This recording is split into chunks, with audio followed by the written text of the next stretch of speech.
Now, I was raised, as I mentioned, out north of Denver, out in the country, and a man who made a huge impact on many of us was a man named Baxter Black. Baxter Black. He was a cowboy, a modern-day cowboy. Big brush of a beard, mustache. He was a veterinarian. He took care of animals of all sorts. Domesticated, cows, horses, pigs, pets. Yeah, even my Uncle Russell, he got a shot or two from him. Never tell a dairyman that a vet's smarter than a doctor. I'll guarantee you, that won't get you very far. Now, the way I first heard it being recalled was my Uncle Russell telling the way Baxter Black told that terrible situation. Now, you see, we have a little place kind of west of Denver, up near the mountains, right on the mountains itself, and it's kind of worldly known, has a college there, university, call it Boulder, Colorado, and some of these people started coming in with these, well, we say newfangled ideas. They're talking about eating plants and vegetables. They had no idea that Colorado meant cows, a few sheep once in a while, just to get them out of the way. We're cow country. Well, those fancy people up there at that university started a government study. You know, the government getting involved again. They paid somebody to figure it out and then prove it. Plants do have feelings.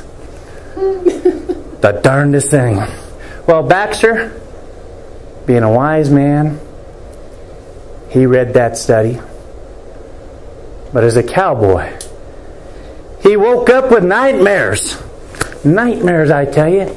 And so this is his words. And I'm going to hold it in my hand because as best I can, I'm going to follow the words of a wise man. Baxter Black and his Vegetarian Nightmare. It's a dissertation on plants' rights, if you really want to know. Ladies and diners, I make you a shameful, degrading confession. I did a disgrace, a bit of a disgrace, in the name of good taste. Though I did it, I meant no aggression. I'd planted a garden last April, and I even lovingly sang it a ballad. Watch them plants grow, but later in June, beneath the full moon, forgive me, but I wanted a salad. So I slipped out, fondled the carrot by the tops, caressing its very feathery top, and with a force and brute, I tore out the root. I whimpered and I could hear it go pop. Then laying my hands on a radish, I jerked it right out of the ground and left a small crater. Then with the blade of my true value spade, I exhumed a slumbering tater. Celery I plucked, I twisted a squash.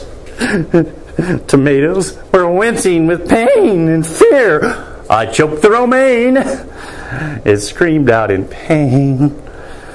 Their anguish was filling my ears. You see, I finally came to the lettuce. As it cringed, I cut it right off the top row. With one wicked slice, I beheaded it twice. As it withered, I dealt the death blow. I butchered the onions and parsley. My hoe was all covered with gore.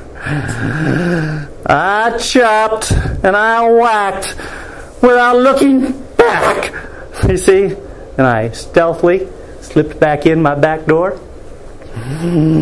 My bounty, it lay dying on the counter. So I drowned them to snuff out their last fright of life. I sliced and I peeled, and they slathered and thrilled, and all right there on my cutting board underneath my knife. I violated tomato. So the innards, their innards never could survive. I grated, I ground, till they made not a sound. Then I boiled a tater alive. Then I took the small broken pieces that I had tortured and killed with my own hands and tossed them in a nice little bowl, heedless of whether they suffered or made their demands. I ate them. I ate them. Forgive me. I'm sorry, but I had tortured and killed them with my hands. But I'm just a beginner for plants' rights. I really don't know how they really feel that pain. It's hard to explain to someone who eats them for dinner. I intend to begin a crusade. Yes, a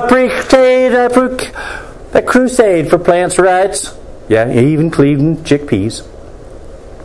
The ACLU will be involved in helping me too. But in the meantime, will you pass the blue cheese? Baxter Black, a man who looked at life maybe 3 degrees off from a cowboy's point of view. Thank you for being here.